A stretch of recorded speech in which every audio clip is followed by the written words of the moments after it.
Hello students, our today's topic is heating effect of electric current. Electric current का heating effect आज हम पढ़ने वाले हैं। तो क्या होता है ये समटाइम्स आपने ऑब्जर्व किया होगा कि जब भी आप कोई भी इलेक्ट्रिक अप्लायंस जैसे फ़ैन हो गया, टीवी हो गया और कोई भी इलेक्ट्रिकल अप्लायंस को रन करते हो, आप यूज़ करते हो, दे गेट हीटेड अप, वो बहुत ज़्यादा गर्म हो जाती हैं। This is called heating effect of current. Means जब भी करंट पास करता है वो हीट को भी प्रोड्यूस करता है। इसी चीज़ को क्या बोलते हैं हम? Heating effect. The production of heat in a resistor और a resistive circuit due to flow of electric current is called the heating effect of electric current. Okay, now what is the cause of this heating effect? The cause is, if we do consider a conductor, this is a conductor. होता क्या है, जब भी इसमें से कोई current flow करता है, what happens is, then say these are the atoms or the ions present in the conductor. So what happens when we apply potential difference? The free electron starts moving. और जो free electrons होते हैं वो इन atoms और ions के साथ collide करते हैं, क्लीजन्स होती हैं। यही क्लीजन्स के कारण ये एटम्स और आयंस बहुत ज़्यादा वाइब्रेट करना शुरू कर देते हैं। तो इनकी जो इलेक्ट्रिकल एनर्जी थी उसके कारण इनमें मोशन आई। मोशन जो काइनेटिक एनर्जी थी उसके कारण इनमें वाइब्रेशंस पैदा हो गई। वही वाइब्रेशंस क्या पैदा करती हैं? Heat energy. It means the electrical energy here is converting into the heat energy. The basic reason, the cause of this is the collision of the free electrons with the atoms or ions present in the circuit or electric conductor. Okay, now क्या ये heating effect desired होता है या फिर undesired होता है? The answer is, in some of the applications it is undesired, totally undesired. For example, if we talk about if we take a example of electric fan, when it runs, जब हम एक fan को on करते हैं तो वो भी बहुत ज़्यादा हीट अप हो जाता है। वहाँ पे हीट हमें नहीं चाहिए, तो it is undesired. Okay, but in some of the applications like toaster, like electric iron, like electric oven, electric heater, electric geyser, वहाँ पे हमें हीट चाहिए। हम इलेक्ट्रिकल एनर्जी वहाँ पे सप्लाई करते हैं और हमें क्या मिलता है? हीट एनर्जी मिलती है और चाहिए होती है हमें वहाँ पे heat energy. So those effects और those in those applications the heat is required. So ये हीटिंग इफेक्ट कई बार हमें काम में भी आता है। Now let us derive an expression for heat energy produced in a conductor due to flow of electric current. Before doing this expression for heat energy, let me recall some expressions that we have studied earlier in the previous videos.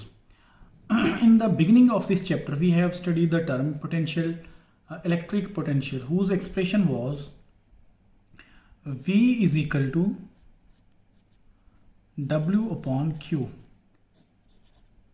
where W is work, Q is charge and V is electric potential. Okay, so from here W can be written as W is equal to V times Q. ये expression हमने बहुत पहले की videos में किया हुआ है। V is equal to W upon Q electric potential के टॉपिक में। ओके, यहाँ से हम W को लिख सकते हैं V इंटू Q। और हमने एक और टर्म पढ़ी है which is electric current I, which is charge per unit time.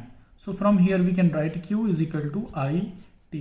मैंने क्या किया, यहाँ पे Q को लिखा, इस T को यहाँ पे मल्टीप्लाई कर दिया तो Q becomes I times T। Okay, so ये एक्सप्रेशन बन गया यहाँ से। So now expression for the heat energy from what we are considering here a resistor across which a battery is connected of voltage V।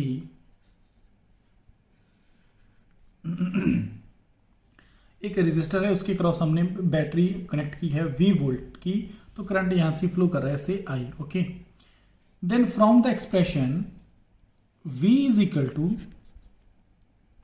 W upon Q, W is equal to V times Q, और W is equal to V and Q, what is the value for Q? Q is I times T. Okay, so V Q, in place of Q I'm writing I time T, I T.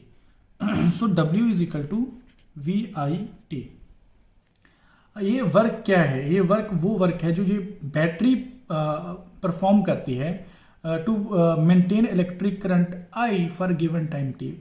It means अगर battery हम V voltage की battery को connect करते हैं circuit में current I को maintain करने के लिए, कितने टाइम के लिए? T टाइम के लिए. तो वो कितना काम परफॉर्म करती है, वो कितना वर्क परफॉर्म करती है, उसी को हम W लिख रहे हैं. तो यही जो W होता है वो वर्क परफॉर्म करती है. वो कैसे करती है? In the form of electric energy perform करती है. तो इसी W को हम लिख सकते हैं E, और W is equal to, in place of W we can write E is equal to VIT. I am repeating this line. हमने W को E लिखा है बिकॉज बैटरी जो वर्क परफॉर्म करती है वो इलेक्ट्रिक एनर्जी की फॉर्म में ही करती है. तो E is equal to VIT. और यही इलेक्ट्रिक एनर्जी जो होती है जो I की करंट मेंटेन करने के लिए स्पेंड करती है एक बैटरी, वो ही हीट में कन्वर्ट हो जाती है. So this E can be replaced with H. H is heat. VIT. So this is the expression for heat energy. Okay, this is the expression for heat energy. So H is equal to VIT. Okay, so this is the first expression from Ohm's law. From Ohm's law, which is V is equal to IR. Okay, so this is equation first. Okay, so from V is equal to IR, I am putting this value of V in the first equation here. Okay, so H becomes, in place of V I am writing IR. So IR in place of V, and this I and T I am writing as it is. So I into I is I square. So the expression becomes I square R T. Expression becomes I square R T. Okay, so this is the second equation. Now let us put the value from V is equal to IR. Let us put the value of say I from this expression. So I becomes, from this expression is I becomes V over R. So I is equal to V over R. Okay, so put this value in first equation. Here is the first equation. So H is equal to, here is a V. Okay, so write it as it is. So in place of I put this value V over R. So V over R, this T I'm writing as it is. So it becomes V square, V into V is V square over R T. So this is the third expression. Okay, so this is the third expression. So there are three expressions for heat energy.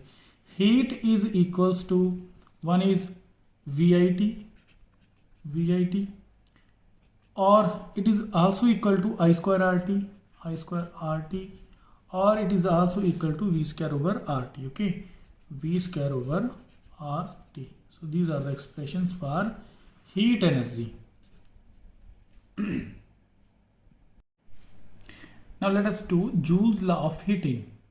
From the previous expression we have derived expression that heat is equals to I square RT. This is known as Joule's law of heating. इस expression से heat किन किन factors पे depend करती है वो clear हो रहा है.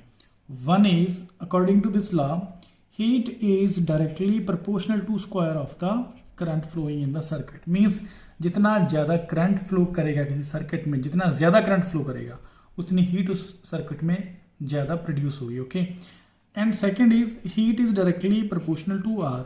मीन्स किसी भी अप्लायंस की अगर रेजिस्टेंस ज़्यादा होगी उसमें उतनी ज़्यादा हीट बनेगी. अगर कम रेजिस्टेंस का सर्किट है तो वो कम हीट प्रोड्यूस होगी, वहाँ पे बहुत ही नेग्लिजिबल हीट प्रोड्यूस होगी. अगर रेजिस्टेंस ज़्यादा है तो हीट भी वहाँ पे ज़्यादा प्रोड्यूस होगी. Okay, and heat is also depends upon T, so it is directly proportional to T. Means अगर हमने किसी रेजिस्टर और रेजिस्टिव सर्किट में से करंट बहुत ही कम टाइम के लिए पास करवाया तो कम हीट होगी। अगर हमने उसको काफ़ी घंटों तक उसको रन करवा रहे हैं, उसको बंद ही नहीं कर रहे हैं, उसको ज़्यादा टाइम के लिए ऑपरेट करवा रहे हैं, देन वो बहुत ज़्यादा हीट हो जाएगा। Means heat is directly proportional to time. Okay, ये टाइम क्या है कि कितने टाइम के लिए करंट फ्लो कर रहा है। Okay, so this is known as Joule's law of heating. Now let us talk about electric bulb. Electric bulb आपने सभी ने देखा होगा, हमारे घर में भी होता है। तो इलेक्ट्रिक बल्ब को जब हम ऑपरेट करते हैं, चलाते हैं, then what happens is we get light energy, but along with light energy it gives heat energy also। आपने देखा होगा कि जब भी इलेक्ट्रिक बल्ब चलता है तो क्या होता है, वो बहुत ज़्यादा गर्म हो जाता है। This is the heating effect of electric current. Okay, what happens, the जो आप ये इमेज देख रहे हैं अपने स्क्रीन पे, तो इस बल्ब में ये वाला पार्ट जो होता है इसको फिलामेंट बोलते हैं। ये फिलामेंट में से जब करंट पास होता है तो बहुत ही ज़्यादा हीट प्रोड्यूस होती है यहाँ पे, बहुत ही ज़्यादा हीट। तो हीट एनर्जी वो इतना ज़्यादा हॉट हो जाता है ये फिलामेंट कि ये लाइट एनर्जी को इमिट आउट करने लग जाता है। इतना गर्म होने पे क्या करता है, ये लाइट एनर्जी को रेडिएट करता है। तो बहुत ज़्यादा हीट प्रोड्यूस होती है इस प्रोसेस में। आपने देखा होगा कि कई जो होते हैं, जैसे पैटीज गर्म करनी है, समोसा गर्म करना है, तो कई होटल वाले क्या करते हैं, एक इनक्लोजर होता है उनके पास ग्लास का, जिसमें वो बल्ब को लगाते हैं और इलेक्ट्रिकल बल्ब क्या करता है, वहाँ पे हीट प्रोड्यूस करता है। तो वहाँ पे चीज़ों को गर्म करने के लिए भी यूज़ किया जाता है। Means lot of heat produce during this process, during this radiation of light energy from this bulb. Okay, तो इसका जो ये फिलामेंट होता है किस मटेरियल का होता है, तो फर्स्ट ऑफ ऑल जो भी मटेरियल हम इसमें यूज़ करने वाले हैं फिलामेंट में, उसका मेल्टिंग पॉइंट काफ़ी हाई होना चाहिए। मींस वो जल्दी मेल्ट नहीं करना चाहिए, क्योंकि बहुत ही ज़्यादा गर्मी प्रोड्यूस होती है इस बल्ब में। तो कोई भी मटेरियल जो भी हम यहाँ पे सिलेक्ट करने वाले हैं, first characteristic of that material, the material should have very high melting point. Okay, तो कौन सा मटेरियल यूज़ किया जाता है, the tungsten material is used for making the filaments of the bulb, because tungsten have very high melting point. The next topic is electric fuse. Electric fuse क्या होता है, एक सेफ्टी डिवाइस होती है।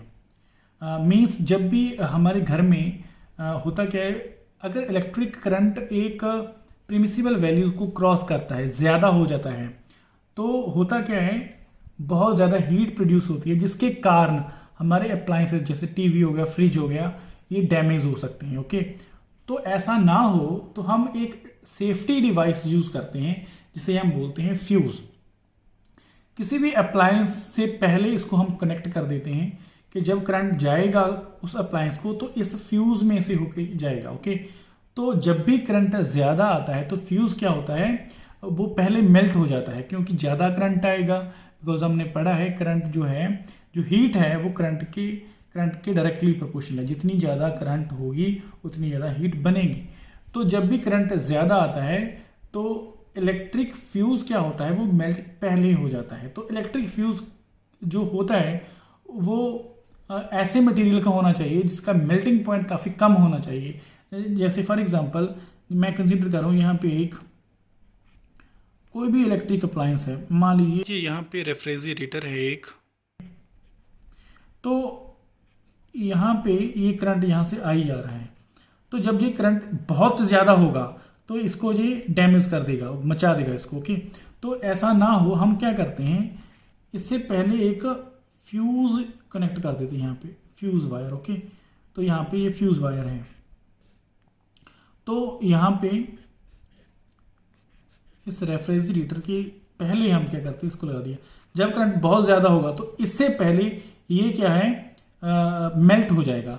तो ये मेल्ट हो गया तो करंट आगे जाएगा नहीं, क्योंकि सर्किट ब्रेक हो जाएगा। तो सर्किट ब्रेक हो गया, करंट आगे जा नहीं रहा, तो हमारा ये रेफ्रिजरेटर जो है वो डैमेज होने से बच जाएगा।